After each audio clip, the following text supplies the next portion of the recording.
every time Gi-hun almost died in Squid Game. Suppose Seong Gi-hun wasn't the main character, it's fair to say his survival from last-second saves by an absolute stranger to playing Russian roulette with the very recruiter who put him through hell is definitely the most luck anyone has ever had in the entire Squid Game, and in this video, we're name-dropping every moment he was inches from death. Starting with the first ever moment where Gi-hun was one save away from getting shot in the face. In episode 1, he and the other players were set to play an innocent game of red light, green light. Well, at least that's what they thought. To everyone including Gi-hun, this was nothing more than a simple kids game at best, but the instant player 324 got caught lacking bang. And just when player 250 had realized his friend had just been terminated, he took off, but sadly, bang again. The slaughterfest truly began, fueled by sheer panic. As people rushed toward the exit, some were logical enough to freeze during the ongoing massacre. But Gi-hun, he, of all people, slipped on his last 6 steps to advance before the clock had run out. Gi-hun's life hangs by a thread as he's just inches from doom. At the last second, player 199, Ali snatches him from the brink, saving him from elimination. If Ali had hesitated even for a split second, Gi-hun's journey would have ended before it even began. But this close call was just the start.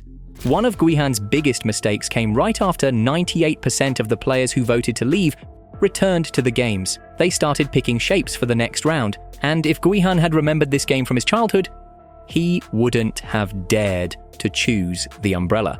As soon as the rules were announced, revealing they had to carve their shapes before time ran out, shots were fired at those who failed to keep theirs intact. Meanwhile, as players with simpler shapes finished before the clock ran out. Gi-hun, sweating and regretting his choice, realized he had just made one of the worst decisions of his life. Well, that was until he discovered a key secret to flawlessly carving out any shape in lesser time. As confusion spread among the players, it quickly became clear that Gi-hun's method was the fastest and safest way to survive the round. In a heart-pounding race against time, so good. He slipped past elimination just as the final second ticked away. Though he made it out alone, the next round demanded trust for survival. With the knowledge that someone had been killed by another player in the dorm, violence felt inevitable, as the lust for money had clouded the minds of nearly half the players. Despite knowing he had support, fear still flooded Gi-hun's mind as violence erupted to its peak.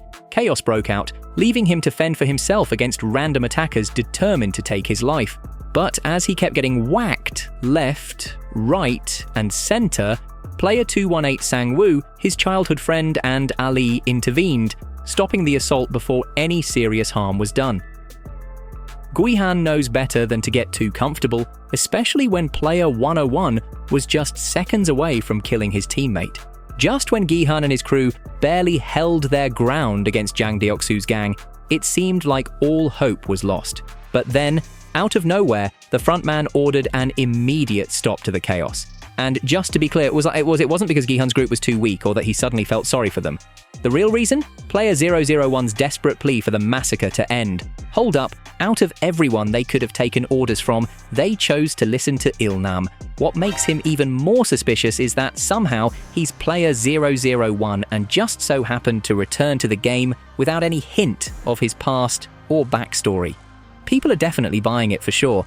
Gi-hun is just grateful to be alive at this point, but looking back, that moment was our first hint that Il-nam was more than just another player, and from here, things only get worse. By now, Gi-hun has cheated death twice, once during red light, green light, and again during the dormitory carnage. But for this next game, luck is just a small part of the equation for survival. It's all about strength. Unfortunately, Gi-hun's team doesn't stand a chance. They're up against a group of way stronger men, while their own lineup includes 2 chicks, Oh Il-nam, and a few nobodies. The game starts and Gi-hun's team are all depressed, fully aware it's practically the end for them. But while they're in the elevator going up, Oh Il-nam reveals an old strategy, one that would guarantee them a 67% chance of winning. So they started pulling, making impressive progress at first, but that didn't last long. The opposing team suddenly went on the offensive, yanking the rope with every ounce of strength they had, as if their very lives depended on it. Oh shit, I forgot it did. Gi-hun's team is just 7 steps away from being dragged to their deaths. But in that critical moment, Sang-woo comes up with a new strategy, offering a glimmer of hope through the chaos. Surprisingly, it worked almost too well. The moment the opening appeared, they pulled with every ounce of strength they had, determined to secure this victory. Gi-hun barely gets a few minutes to catch his breath. Before the next game proves deadlier than ever, he survived brutal challenges and scraped by in near-death fights, but this time there's no physical battle at all. Just a bag of marbles and a gut-wrenching decision. Players pair up, assuming they'll be working as a team, but the guards drop a brutal twist. So out of everyone who had come this far as teammates, only one must make it out alive. Like at this point, this is just pure evil. Gi-hun finds himself up against Il-nam, the frail old man who has helped since they started. At first, Gi-hun feels somewhat relieved, confident he can beat Il-nam, but his confidence quickly burned to ashes as kept losing consistently until he had just 1 marble remaining. For some reason, Il-nam keeps crushing Gi-hun to the point he had only 1 marble left, but just like anyone in Gi-hun's shoes, they'd cheat without thinking twice. Making things even more easy for Gi-hun, memory loss slips in, and Il-nam starts forgetting everything about the game they were just playing, from scores to turns. He just couldn't remember any of it. Seeing Il-nam in such a vulnerable state after Gi-hun had taken advantage of him, Il-nam finally agrees to hand over the last marble. But as he does, he reveals that he knew exactly what Gi-hun had done all along. Although Il-nam's forgiveness was the only reason he survived, the next round was purely a game of luck filled with second guesses. As the VIPs arrived, each player was instructed to choose a number that would determine the order in which they'd play the next game. Feeling confident, Gi-hun was the first to step forward, almost grabbing the number 001, thinking it might give him a head start.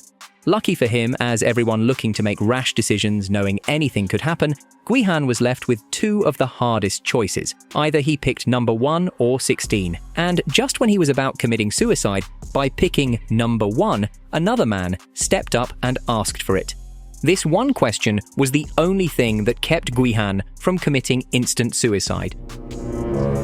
If that man hadn't stepped in, Gi-hun would have been the first to take the walk of death. And obviously, plot armor can't make him guess all the right steps to take, right? Anyways, with the game revealed and more than half of the players already eliminated, the final challenge was set in motion following the death of their female teammate. Gi-hun was up against his childhood friend Sang-woo after they'd both made it to the final round. From 456 players to just 2 friends who had become sworn enemies. Gi-hun fights with everything in his might. But Sang-woo proves to be a serious challenge. As the fight continued, both men were determined to take life without hesitation.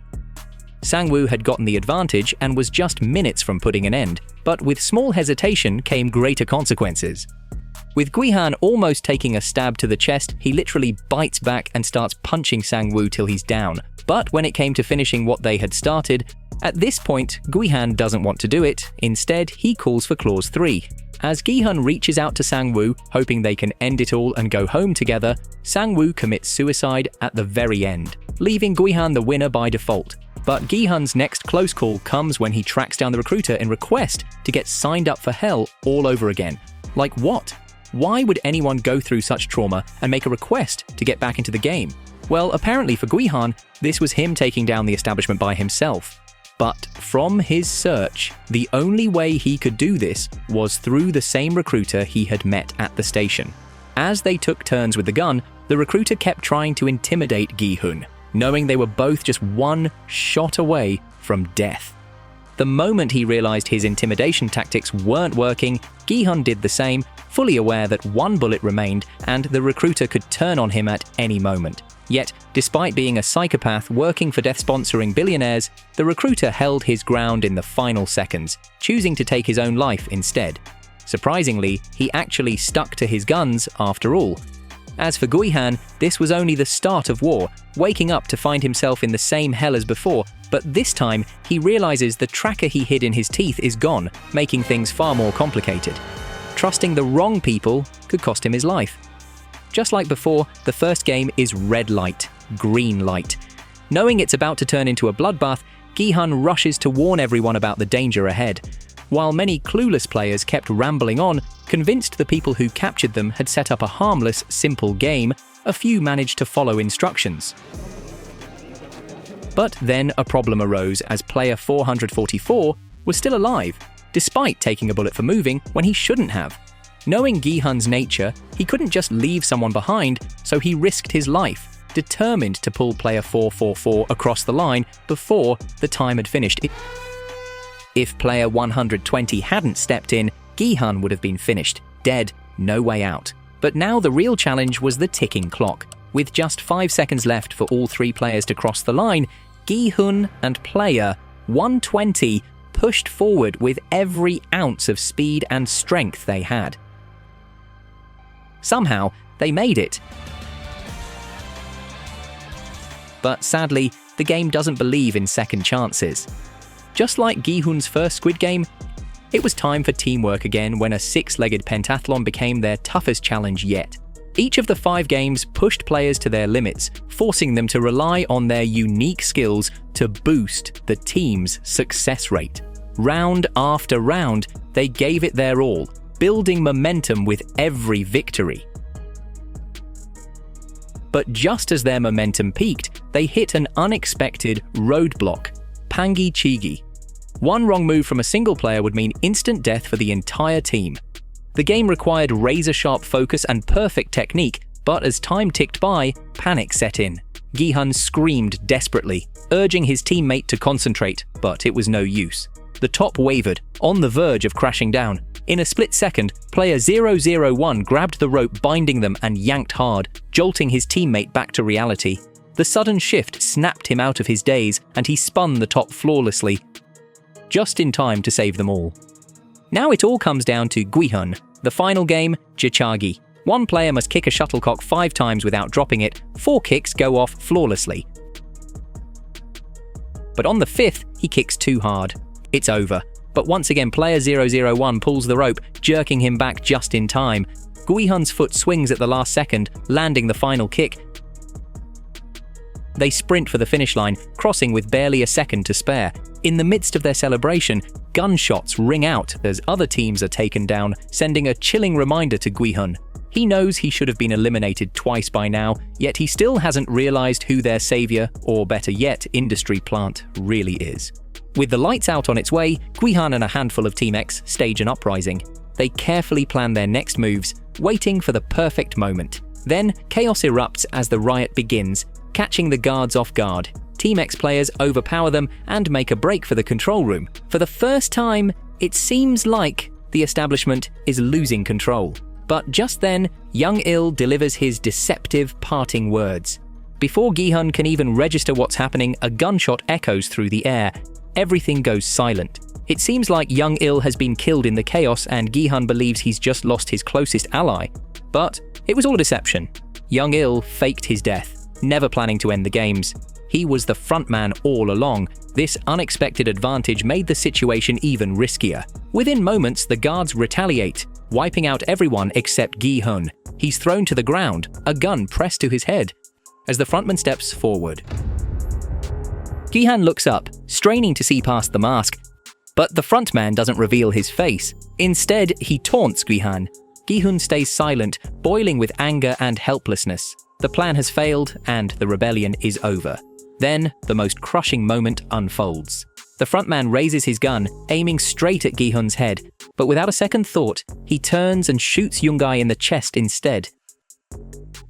Young-il drops lifeless to the ground, and Gi-hun screams in fury, trying to lunge forward, but the guards restrain him. He knows he should be dead too, but the frontman spares him just to make him suffer. The rebellion is shattered, the games go on, and Gi-hun is left broken, haunted by the guilt of leading his team to their deaths, knowing fully well they were the only group willing to vote to end the game. But as a darker and more sinister future unfolds, Gi-hun could be on the path to becoming something he had fought all his life to destroy in the Squid Games. With the recruiter dead and Gi-hun spared by the frontman, nothing is certain. Would he be killed? Could he replace the frontman? Was he just an entertainment piece in the grand scheme of the establishment? No one knows. But if there's one thing certain, Gi-hun can never go back to being the same person he once was.